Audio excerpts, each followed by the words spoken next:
You're listening to the HawgBeat Hour with Andrew Hutchinson, Alex Trader, and Mason Choate on ESPN Arkansas and hitthatline.com. Now, here's your host, Mason Choate.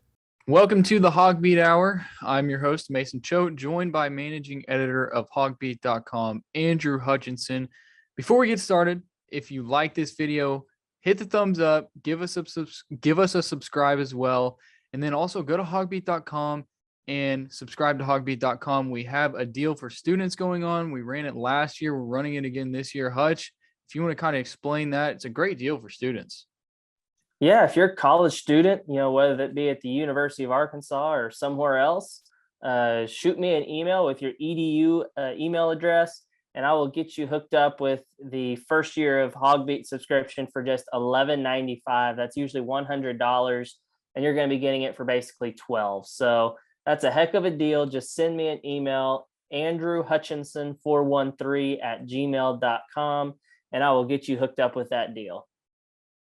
Yes, you don't want to miss out on any of that coverage, especially basketball and baseball coming up, especially baseball. You're not going to find any better baseball coverage on Arkansas baseball than over at HawgBeat.com. So go check it out. Hutch is easily the best in the business. And then you have myself and Alex Trader, who's not going to be with us today. But we're going to start with basketball, Hutch. So Arkansas, just demolishes Georgia, 99-73 in Athens. Stanley Umude. What a game from Stanley Umude. 31 points. And this is the Stanley Umude. We've talked about it. A lot of people have talked about it, but you expected the guy who's this elite scorer to come in and be the elite scorer. And you saw glimpses of it. There were a couple games where he was a at-will scorer, but this is the game where it's like, if you can have this Stanley Umude moving forward, this Arkansas team can be really dangerous, Hutch.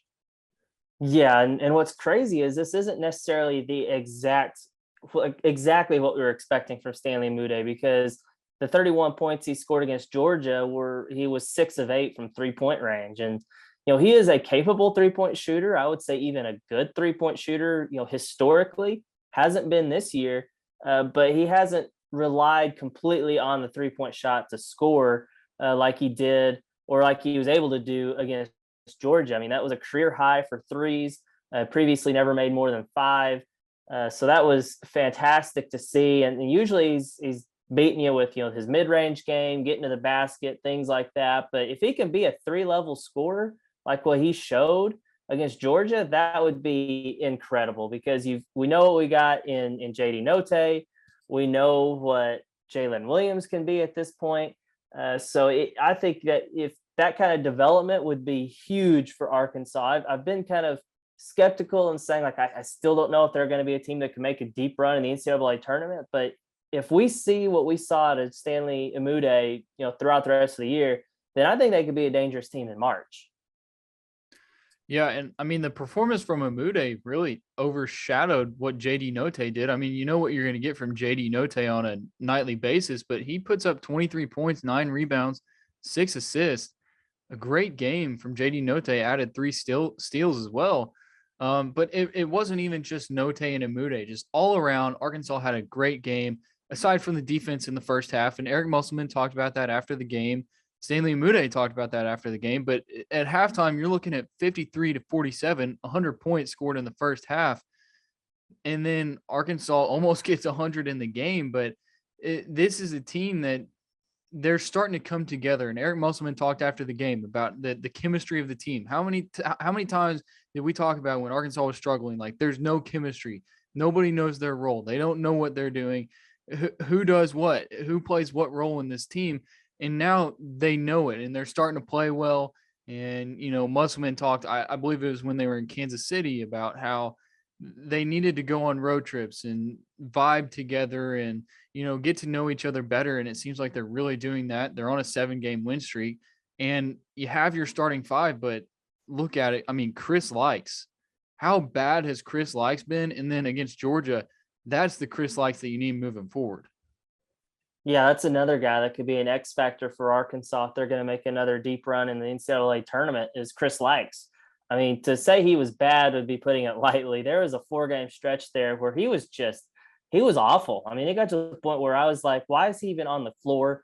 And we saw it against Ole Miss. He only played 1 minute, and then he only played 8 minutes against West Virginia. He played a little bit better. I gave him a little bit of credit, on the message board and things like that. I thought he played improved against West Virginia, even though it was a limited role. And then to see him come out and play like he did against Georgia was just incredible. I mean, everyone thinks of Chris Lykes as kind of a score first guy. He's not a true point guard, but he looked like a true point guard against the Bulldogs. I mean, he was making really great passes. I think he finished with 7 assists and really probably should have had more than that. He made several other really good passes where either his teammate got fouled or just didn't finish, or maybe it was the pass that set up an assist. He was just a really, really good player. And plus, he also played defense. That was another thing that Eric Musselman had been critical of Chris Lykes, is he just hasn't been able to play good defense. And it's hard when you're 5'7".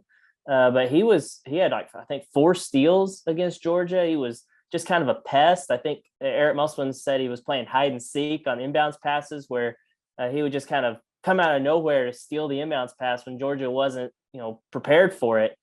Just a truly all-around fantastic performance by a guy that a week ago I was ready to just put on the bench and never put in the game again. But he showed that he still has some value, and if he can play like that, just like if Stanley Umude can play like he did, then Arkansas has a really good chance to finish really high in the SEC, earn a decent seed in the NCAA tournament, and then maybe make the second weekend again. Yeah, I mean, Chris Lykes, let's see, 9 points, 7 assists, 4 steals. And Eric Musselman talked about after the game how the past 4 or 5 days, Chris Lykes had been in the gym more than he had been all year. He had been talking in practice more than he had been all year. And so I think they kind of felt it going into that game, like this is going to be a good game for Chris Lykes. And sure enough, he had a great game. And so that's just the buy-in that you need from this team. And it seems like you're finally getting it. And it probably took 1 minute against Ole Miss for Chris Lykes to be like, oh shoot, maybe I should start working a little bit harder. And he did. And I mean, Stanley Umude said he's roommates with Chris Lykes, and Chris finally figured it out, and that's great for Arkansas. But another guy that Umude talked about was Kamani Johnson. He said going into the game, he could see it in Kamani Johnson's eyes, like Kamani's going to have a game. And I mean, he played 11 minutes, but 4 points, 4 rebounds. For Kamani Johnson to come in and put in some minutes, especially with Jalen Williams getting in some foul trouble in the first half, that's great for Arkansas, because that's something they didn't have last year. Like once they played small ball a lot last year, because Justin Smith 6'6" was usually the tallest guy on the court. And so now when Jalen Williams goes out, you can put in a guy who's in Kamani Johnson, who's still going to be a big guy on the court. That's pretty good for Arkansas, especially with this lineup that Musselman said he wants to go with. He wants to go with a bigger, more physical lineup, and that's how Kamani Johnson plays. Yeah, that's exactly what I was going to say. Is Kamani plays physical. He's not just a tall guy. Like, for example, last year Vance Jackson was probably, I want to say, about the same height as Kamani Johnson, but a totally different player. He was not going to go be physical, fight for rebounds, things like that, which that's not necessarily a knock on him. He's a fine player, didn't work out at Arkansas. But, Kamani, he's not the guy that's going to light up the score sheet. He's not going to score a bunch of points. He's not going to just have the sexiest overall stat line, and probably not going to play a ton. But you need somebody to go in there and play when Jalen Williams gets in foul trouble. You need somebody to play when Jalen Williams gets tired. I mean, it's hard to play 40 minutes, an entire game, although we've seen some guys do that this year for Arkansas. So to have a guy like that be able to come off the bench and know his role, I think that was something Eric Musselman says, like he knows his role. He's not going to go out there and jack up a three-pointer just because. Like he knows he's in there to clean up the boards, play physical defense, be kind of a pest down low.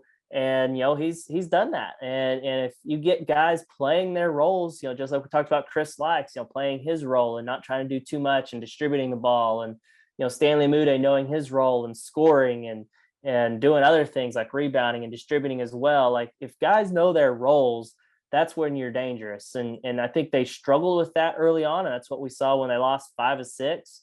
But now they've won 7 straight, and it seems like those roles are starting to be more defined. and the players are buying into them. So Arkansas beats up on Georgia. I mean, they shot 56.3% from the field, 53.6% from three. I want to ask you, Hutch, we know Georgia's not that great of a team. I mean, they're now 6-16. They're 1-8 in the SEC. That one win came against Alabama, but I mean, still, it's a Georgia team that they've had injury problems. They're just not that great. They had some great guys transfer out. How much of this game was Arkansas's good, and how much of it was Georgia's just pretty bad? Yeah, Georgia's terrible defensively. I mean, there's a reason they gave up 99 points. I think on Ken Palm going into the game, they were right around 300th in the country in defensive efficiency rating. So they're not a good team. However, you were still only projected to win that game by about 10, something like that. I think the spread was 10. I think ESPN Basketball Power Index had it around 9.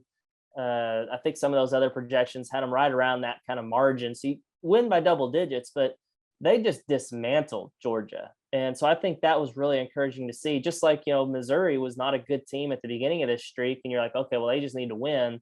Well, they didn't just win. They went out and won by 40 plus. So winning like that, getting the style points per se, is big. I saw where Arkansas jumped up to, I think, number 37 in the net rankings. I think they're up around like 25th and Ken Palm and Sagarin and things like that. And that all isn't just the fact that they won, but it's the way they won. They controlled that game.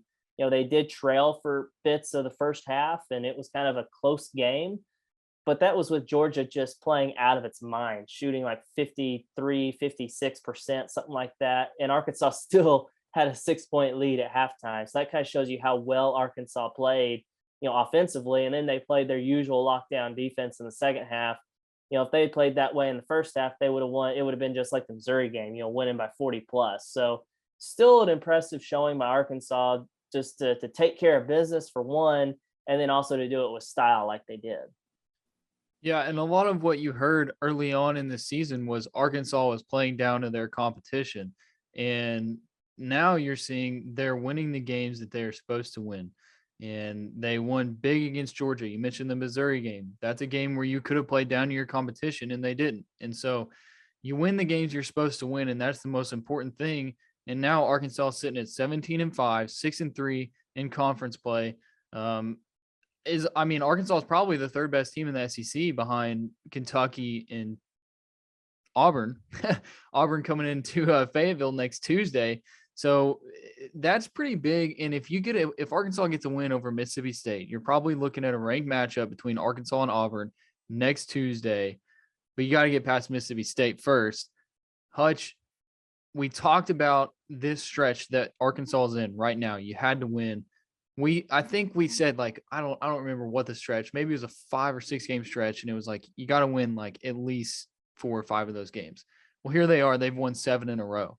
And you get Mississippi State, a game you should probably win, and then you get Auburn, and you're hitting that stretch that we talked about, the late season stretch where it's not going to be easy. But Arkansas did exactly what they had to do leading up to this stretch. They've won 7 straight. They've set themselves up where, yes, they can lose a few. And Eric Musselman said after the Georgia game, like, they know that they're going to have a letdown at some point. But they are at the point now where they can come back from that. So do you think, you kind of mentioned it earlier, you don't know if they can make a deep run, but this is a tournament team now. Yeah, they've definitely played themselves to the right side of the bubble. I don't know what the latest, Joe Lunardi bracketology says, but I think they're definitely a team that's in the field right now. They've played themselves into the field. They probably still need to win a few more games just to, clinch their spot. But as it stands right now, if the tournament started today, I think they'd be in the field. I'm not sure what seed they'd be, but I feel like they're in there. As I think they're third in the SEC standings right now, maybe tied for third. So you're going to make the NCAA tournament if you can maintain that kind of spot. But as you said, it gets a lot harder. Mississippi State is still, comes to Bud Walton. That's probably one of your last few quote unquote easy games. And even that's not an easy game. You still go to at Missouri. That's a road game. You did beat them by 40 plus on your home floor. I doubt you're going to win by 40 plus in Columbia, but that's a game you should win. And then other than that, it's a bunch of really tough teams. You got home and away against Tennessee, Alabama coming to town. You got LSU coming to town.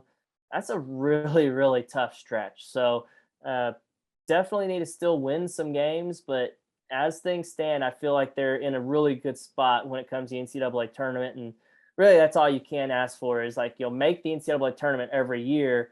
And then who knows what happens? It's all about matchups at that point.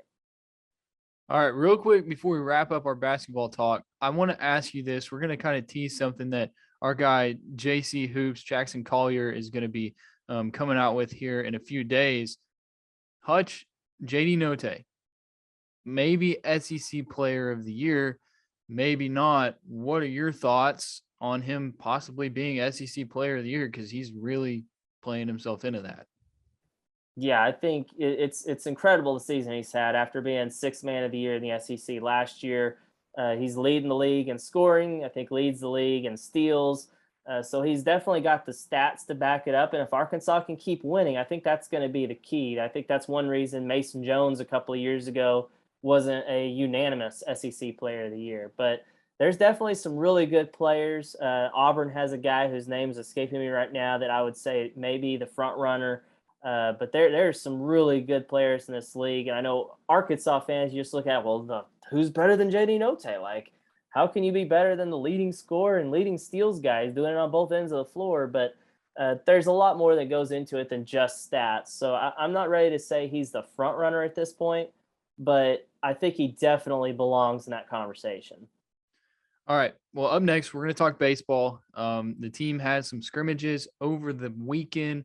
And then they got some more coming up if they can get this snow cleared off. I don't know how that's going to work out, but we're going to talk baseball. We're going to look ahead to the baseball season, and then we're going to talk some football recruiting, junior days, a new D-line coach, all of that coming up on the HawgBeat Hour. You're listening to the HawgBeat Hour with Andrew Hutchinson, Alex Trader, and Mason Choate on ESPN Arkansas and HitThatLine.com. Now, here's your host, Mason Choate. All right, we're back here on the HawgBeat Hour. Mason Choate and Andrew Hutchinson with you. We're going to talk some Arkansas baseball right now. So the Hogs had scrimmages over the weekend, Saturday, Sunday, Monday.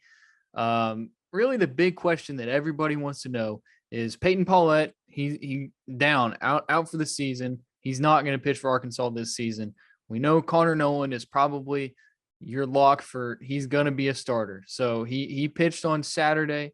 He had 2 innings, 5 strikeouts.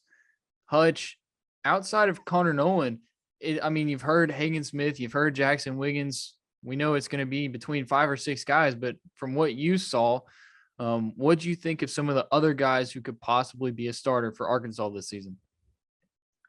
Yeah, you'd like to think that Hagen Smith and Jackson Wiggins are 2 guys that can be those other guys along with Connor Noland. Those are both, first round caliber arms. That would be that really heralded.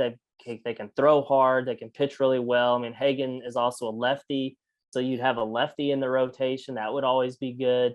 But neither one of them went out there and just dominated. Jackson Wiggins actually struggled. I know he had a decent first inning. I think he had a double play ball that kind of helped him get out of the first inning unscathed. And then I don't think he recorded an out in his second inning of work. He got hit around pretty hard.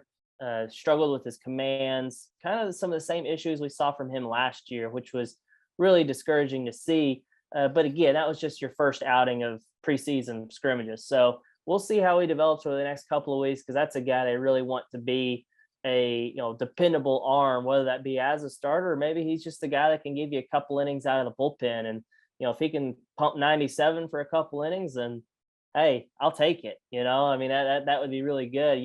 A name that maybe surprised me just because we haven't really heard much about him is Mark Adamiak. He's a guy that has been at Arkansas for a couple of years. He made a couple of appearances in the pandemic shortened 2020 season. Didn't exactly do well. I think he struggled. I think he had the worst ERA on the team, just in limited innings. And then he redshirted last year. Didn't play at all. Then he goes, I see him pop up in the Cape Cod. I'm like, what in the world? Why is this guy in the Cape Cod? The prestigious summer ball league. And he did okay, put up decent numbers, drew some, positive reviews. And then all of a sudden Van Horn's telling us the other day that he's touched 98 and could be a guy that pitches a lot for him. And I'm like, oh, what? This guy throws 98? Are you kidding me? This is a guy that was originally signed with Wichita State and was heading there until he was a late add to Arkansas. I don't know exactly how that all unfolded, but man, what a pickup for Arkansas if this guy can come in and throw 98 and be a dependable arm. I mean, he had a pretty good outing the other day in his scrimmage. It was against not necessarily the starters, so you got to take it with a grain of salt, but he was a name that I was really impressed by. Heston Toll is a guy that's really intriguing. He looked really good as a true freshman in limited innings last year, had a pretty good ERA, made some, had some big innings in some big games. Maybe he's a guy who could be a starter. I think he had a pretty good summer. Can't remember where he played. I want to say maybe the California League or something. So he's a guy that could maybe be a starter for him. I mean, as you can tell, there's just so many question marks, a lot of really talented arms, guys that can be starters, guys that could be key relievers, long relievers. Really, the only thing, as you said, that's really solidified right now is Connor Nolan is going to be a starter. And honestly, he looks the part of a Friday night ace. Maybe not necessarily as talented as Hagen Smith, Jackson Wiggins, Peyton Paulette, but a guy can pitch. He's a veteran, older guy, and looked really, really dominant on Saturday. So maybe he could be a guy that is your ace, and then you just kind of figure it out from there. Yeah, I mean, you look back to Nolan's freshman year. I mean, think about all the movement he had on his pitches, and it was just like the one thing on him was he didn't have the velocity that you wanted him to have. And Van Horn's talked about how he's added some velocity. I think he said he's up to 92, 93 on some pitches. I don't think we saw that on Saturday, but you would like to trust Van Horn at his word. So we talked about starters, and we don't have to go super in depth on the bullpen because I'll have a bullpen story coming out here in the next few days, kind of detailing some of the guys that can make an impact out of the bullpen. But Hutch, who do you really think is going to maybe be? I mean, nobody's going to be Kevin Kopps. That's not going to happen. But somebody who can come out and maybe be your number one guy out of the bullpen. I mean, some of the guys I look at, I think, Nick Griffin, Isaac Bracken, Zach Morris, like those are the guys that I'm looking at. Or is there anybody maybe outside of those three names that you think could be a force out of the bullpen? I think one of these freshmen is going to emerge. I mean, Nick Moten is a guy that he wasn't necessarily the most heralded guy. I think in perfect game rankings, he was like 300 something. So like not one that's going to like draw a bunch of headlines, but he's a guy that looked really good. He seems to be more polished. He throws in the mid 90s already. So I think he could be a guy that, maybe closes games for you, or maybe he's just a guy that's a really good bullpen arm. Another freshman that kind of impressed me over the weekend, I saw him pitch on Monday, is Brady Tigert. He's a guy he's a top 100 recruit, top 75 recruit, something like that. One of the guys that did draw those headlines. Did not pitch much at all. I think I heard he pitched maybe one inning in the spring before he had to get shut down, injuries, stuff like that. But he looked really good against some decent hitters, if I remember correctly, in the scrimmage on Monday. So maybe he's the guy that could be someone that gives you some valuable innings out of the bullpen. But you mentioned Isaac Bracken. I think he's going to be a stud for Arkansas out of the bullpen. He's a guy that was a Friday night guy from Northern Colorado a couple of years back. He was expected to be a key bullpen guy this past season in 2021, but he had an arm injury, had to redshirt the entire year, sit out, and he wanted to come back, and he really wanted to pitch for Arkansas. And here he is, and he goes out and looks really good for a couple innings in a scrimmage. Almost perfect. I think he allowed one base runner or something, but nothing beyond that. So those are some guys that I could see being big key bullpen arms. And of course, you mentioned Zach Morris being a left-hander.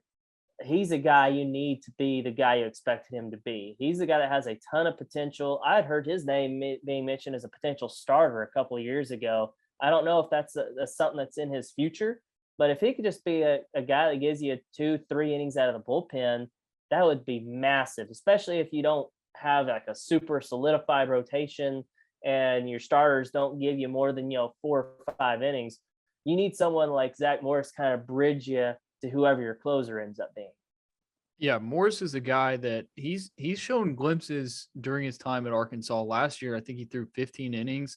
I'd have to look back at the strikeouts he had, but he showed signs last year. He played in the Cape Cod over the summer, had a 1.2 ERA and 25 something innings pitched. So I like Zach Morris, like he said, but let's go to this batting lineup because last year somehow, I mean, all year it was the lineup for Arkansas that was just so dominant, so much power.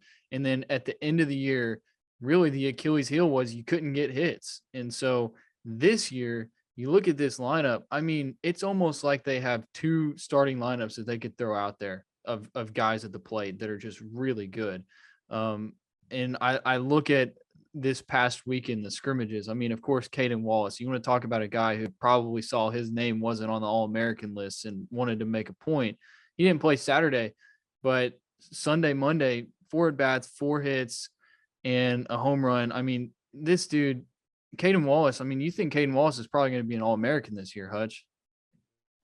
I think he could end up being the best player on the team. I mean, no shade at all at Robert Moore or Jalen Battles or anyone else, but I think Caden Wallace could have a monster record-breaking year for Arkansas. I think he's definitely all SEC. He could be in the mix for SEC Player of the Year because the dude can hit. I mean, I think he's gonna have a higher batting average this year.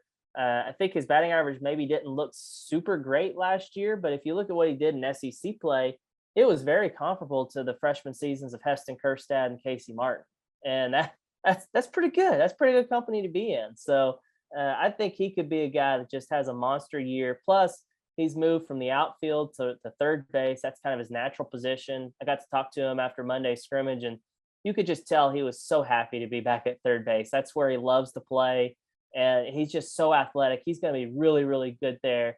I mean, everyone talks about how good Jacob Nesbitt's glove was at third base last year.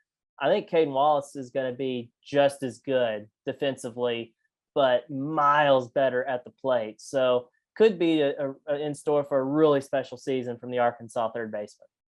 Yeah, I mean, you got to think that maybe the move to third base was part of the reason he wasn't named an All-American, preseason All-American, because, I mean, there's a lot of teams that those national guys have to cover. So I'm sure that maybe that slipped under the rug. But I want to talk about some of these newcomers that we watched in the scrimmages, because there's some really good newcomers. You talk about Peyton Stovall, a guy who you're talking about preseason All-American. He's there in almost all the lists. So Peyton Stovall, he had 3 hits and 9 at bats. Another guy, Jace Borfin out of Oklahoma, a guy that I expect big things from, Chris Lanzilli from Wake Forest. I mean, if you look at his stats at Wake Forest, this dude was just a powerhouse, and he didn't have a hit over the weekend. So maybe a newcomer that impressed you. Doesn't have to be one of those 3, Hutch. Yeah, one you didn't mention that I think is going to be really, really good for Arkansas is Michael Turner, the catcher, transfer from Kent State. Technically, he's a guy who could play either the corner infield spots as well. But if he can stay healthy, which is something he struggled with throughout his career, I think he could be really, really good for Arkansas. He kind of brings a veteran kind of presence behind the plate. And that's no diss on Dylan Leach at all. I think Dylan Leach is going to play quite a bit, probably more than most backup catchers have under Dave Van Horn in recent years. But he's also a guy, he's a sophomore, but he technically should be just a true freshman this year because he skipped his senior year of high school to come and play for Arkansas early. So really young dude. Whereas Michael Turner has been around for a long time. Yes, he played in the MAC, not anywhere close to the same as the SEC, but I've just heard nothing but positive things about him. I mean, Dave Van Horn said something along the lines of like, I don't know how he's here. Like, he should be playing pro ball right now. Like, he is really, really good. And I've heard the same thing from Caden Wallace. I've heard the same thing from other people that are around the program. I've been really high on him. So I think he's a guy, and I think D1 Baseball just ranked him as like the 11th best catcher in the country. So pretty crazy that you're going from a Casey Opitz, who was fantastic, to a Michael Turner, who You might see a little bit of a drop off defensively. He's probably not going to throw out guys at the same rate as Casey Opitz did, because Opitz was just incredible at that.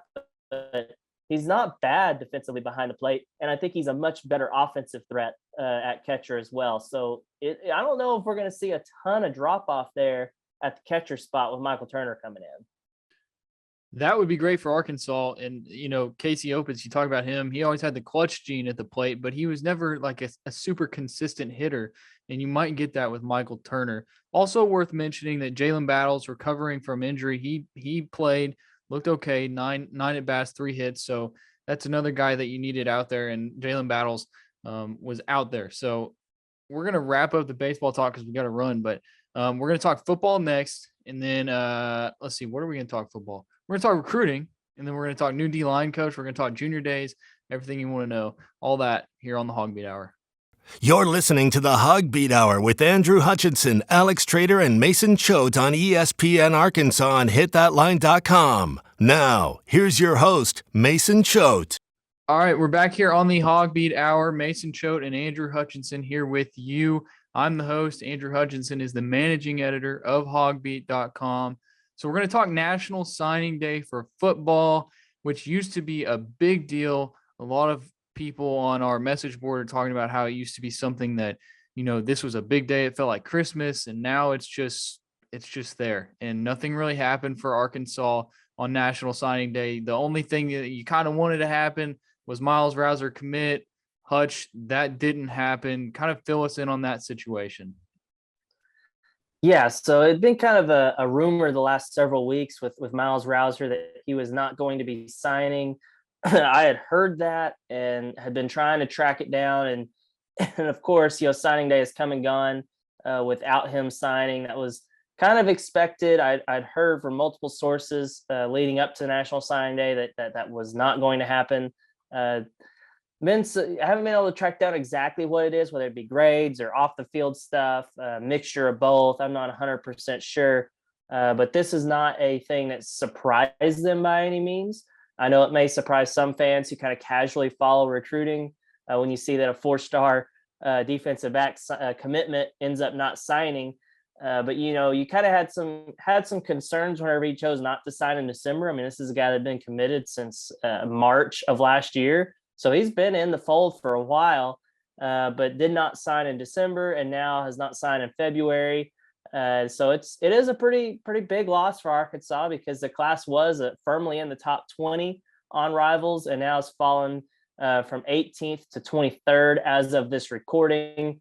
This could change as we figure out, what other schools do, other commitments and everything. But it's still a pretty solid class, but it is kind of a bummer to end it with, dropping off one of your Rivals 250 commitments. So you don't get Rouser, but Arkansas still has some spots to fill. And a lot of your stories about recruiting have ended with, this is how many spots Arkansas has left. This is how many spots they've already filled. And it seems like every time there's news, it changes and it's hard to keep up with. Especially for the people that you mentioned, like your casual recruiting followers. And I will say that's myself. I don't follow recruiting very heavily. That's for Alex Trader to do. And he's busy with that right now while we're recording. But fill us in on the scholarship count, how many players Arkansas can add, because they're probably going to add a couple players out of the portal here between now and the season. Yeah, so they've got 20 high school kids that are signed, all of them signed in December. And they've also landed 5 transfers, the 2 back in December, Hazelwood and Jackson. And then they've, of course, added 3 more in Breeny, McGlothern, and Sanders. So that puts you at 25. That would normally be the limit. You can only bring in 25 so-called initial counters, which is traditional high school or junior college signees or transfers out of the portal. But this year, the NCAA allowed teams to go add an extra 7. So that would put you at 32. However, Arkansas signed over in the previous cycle when they brought in the 3 defensive line transfers and Warren Thompson, the wide receivers transfers, and put them on scholarship. So you have to take away 4 of those. So that puts you at 28 spots. They've used 25. So that means you got 3 more spots to use on scholarship players. And I, as you said, fully expect it to be transfers. Probably going to be after spring ball. There's usually another wave of guys transferring. We saw it last year. Mike Woods left Arkansas, but then you also brought in those 3 defensive line transfers, as well as Warren Thompson, the wide receiver. All those guys came in and entered the fold after spring ball. So you're probably going to see another wave of guys. These are all guys that should be immediately eligible. They as long as they enter the portal or declare their intention to transfer by May 1st and they're outside of the conference, they will be immediately eligible to play in 2022. SEC players, if you're wanting to land another transfer, like 4 of your 5 transfers right now are from other SEC schools.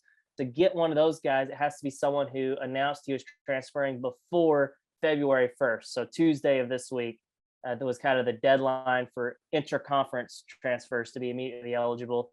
Although I bet there's probably an appeals process you could go through. So still a lot of time for Arkansas to add players to their roster. And, they really need to. They need a defensive tackle or 2 and maybe some other positions as well. So still lots to follow and track, but probably going to be a couple of months before we get anything new on that front. Well, speaking of following and tracking, something that you've been following and tracking is all these preferred walk-on commitments for Arkansas over the past few weeks. We talked about some last week, but there's been a few more since then. So kind of fill us in. There's a couple in-state guys and then a guy from Texas, I believe, as well. Yeah, I think the one that I'm kind of most excited about is this Daryl Searcy. Daryl Searcy Jr., a running back from Joe T. Robinson. We know that program has been really good to Arkansas in recent years with prospects. So we just signed, where we just saw Marion Harris sign, the big 4-star offensive lineman from Joe T. Robinson. Searcy's a guy who had some offers to some group of 5 schools early in the process, like Memphis, North Texas. He had also taken an official visit to Missouri State with Bobby Petrino.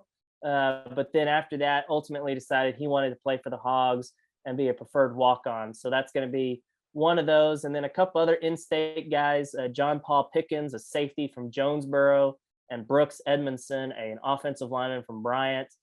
Pickens, he had taken some official visits to some of the service academies, Air Force, Army. Also had some offers from Arkansas State, Troy.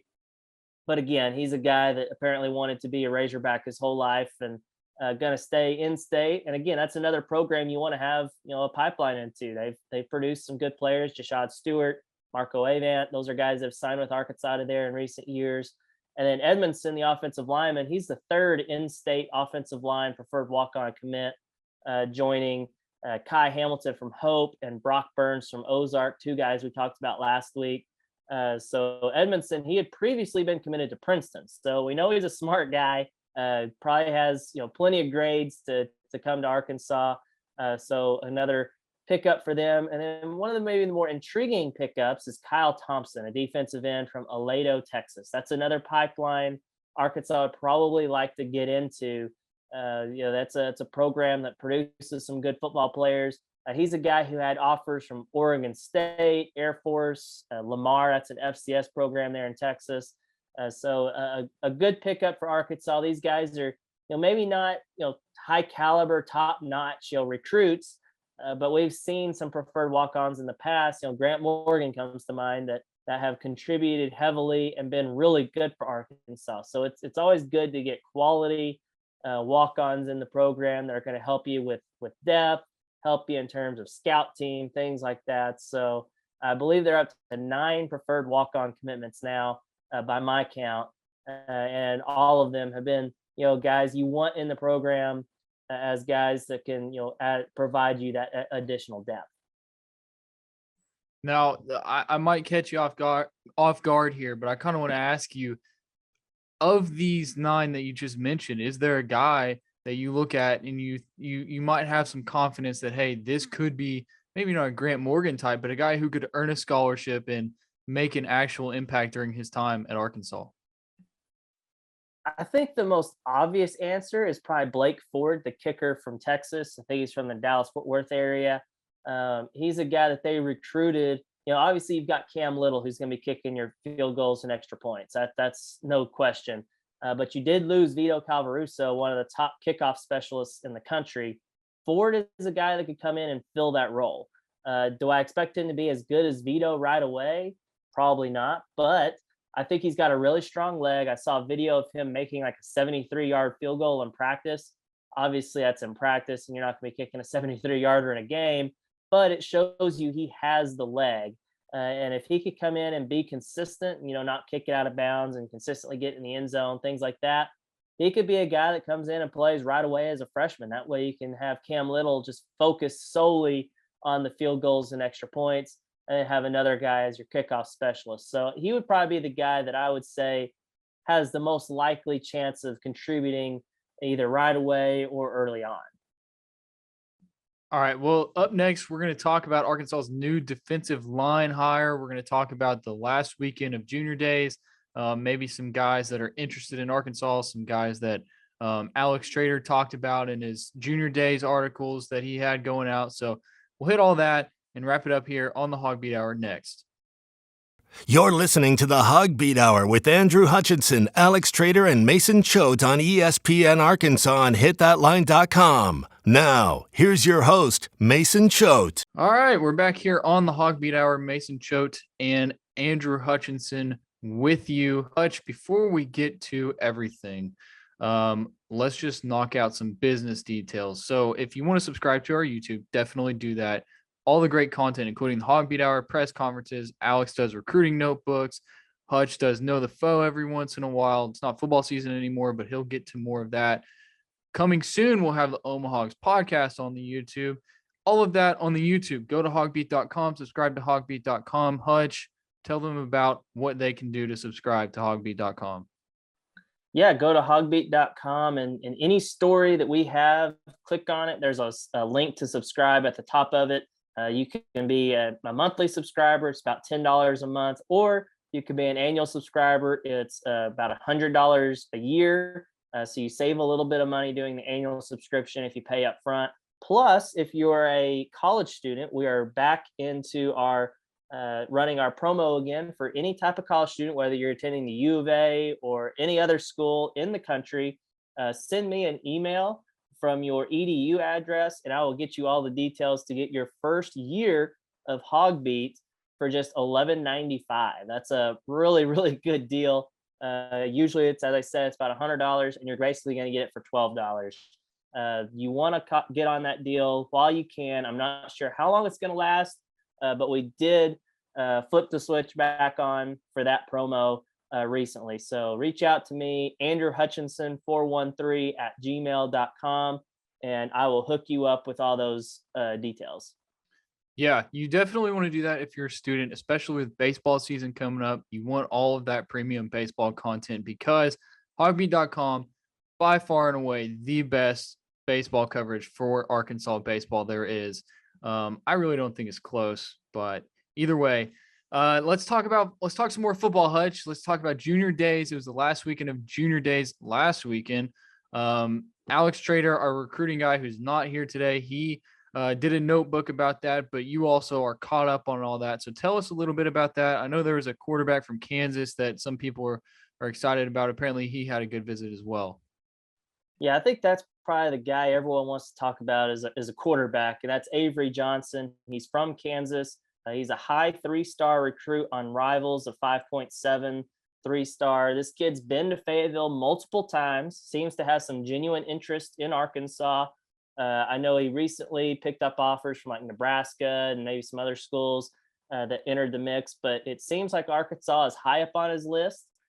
He enjoyed getting to come and really kind of learn from or talk to Kendall Briles, kind of see how he would fit in the offense.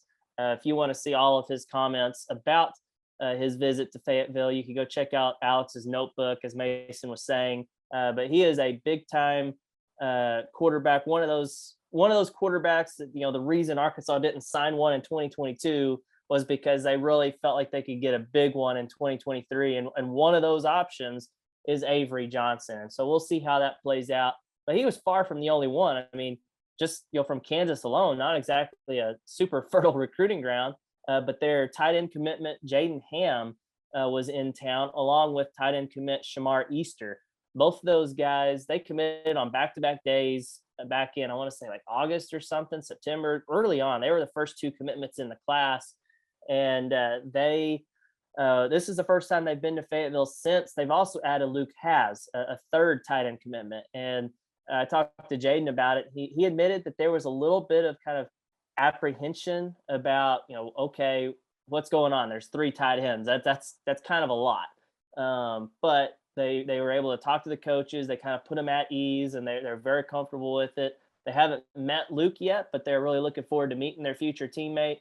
So that was a cool thing. And Jaden also mentioned that being a Kansas guy, he's also trying to get Avery Johnson to follow him to Fayetteville. So that's just a couple of Kansas guys, but there were several big time prospects in town over the past 3 weekends, and last weekend was no different.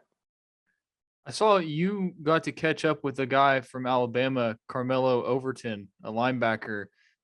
What'd you hear from him about his visit? Yeah, he was really excited. He's a guy, I remember when I was reaching out to recruits to see who all was going to be in town. And Carmelo was like, man, I'm going to be there in January, on January 29th, but I'm also going to come back, over the summer. I'm going to be back for a game. This is a guy that is really fired up about Arkansas. He's another 5.73 star, which I need to digress here a little bit. A 5.73 star is not a bad thing. I know people freak out like, oh, we need all 4 and 5 stars, but a 5.73 star is a high 3-star. These are really good players. And if you could get a class full of 5.73 stars, you probably have a top 20, top 25 class every year. So that's pretty solid, especially if you can sprinkle in a 4-star here and there as well. So Carmelo was very excited. He seems to really he liked how the coaches emphasize kind of education and, guys actually graduating. It's always kind of refreshing to hear recruits talk about that and not just, oh, well, I think I fit in their system really well and I'll get to start right away. This guy was focused on, the academic side as well. So really encouraging words from him. And I'm trying to think of some other guys that were in town. They did host several 2024 prospects. I know it was technically a quote unquote junior day, but there have been several 24, sophomores in town. Jaden Coleman was one, Daniel Cruz, Brian Huff. That's an in-state kid, an in-state linebacker from Jonesboro, plays at Valley View High School. Those guys were in town, and it sounds like all of them enjoyed their time and plan to be back. And it's still early enough in their recruiting process that they could probably come back to Fayetteville 2 or 3 more times before they even think about making a decision on where they want to be. So really solid group of prospects that were in town. And if you can keep the momentum going, I mean, I think they're the number 3 class in the country right now for 2023. But that's because they've got, I want to say 8 commitments already. It's tied for the second most in the country, one behind Georgia. So if you can keep that momentum going, then that would be a really positive step in the right direction for Arkansas to kind of build off of their 9-win season last year.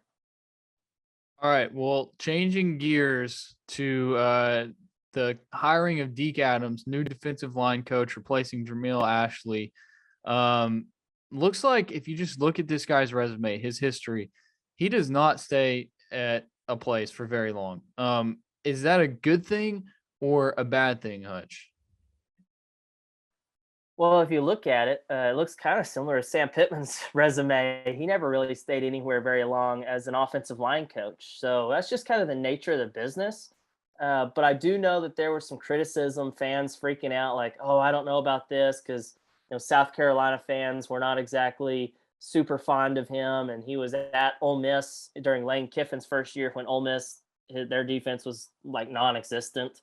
There is some level of concern there, but my pitch to people, I'm not trying to like argue and say, oh well, trust Sam Pittman, he knows what he's doing, even though I do think there's some truth to that. But also, Sam Pittman has shown that if a guy's not working out, if Deke Adams gets here and does not work out as an assistant coach, or he doesn't recruit well or whatever, he's not going to be here longer than 1 year.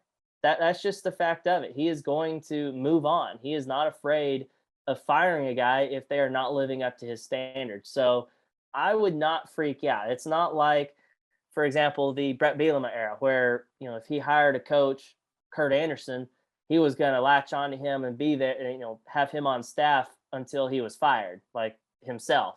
Sam Pittman's not going to do that. He's not going to wait around and let an assistant coach cost him his job. If Deke Adams does not do a good job, then he's going to be gone. So I would caution everyone to not just totally freak out yet.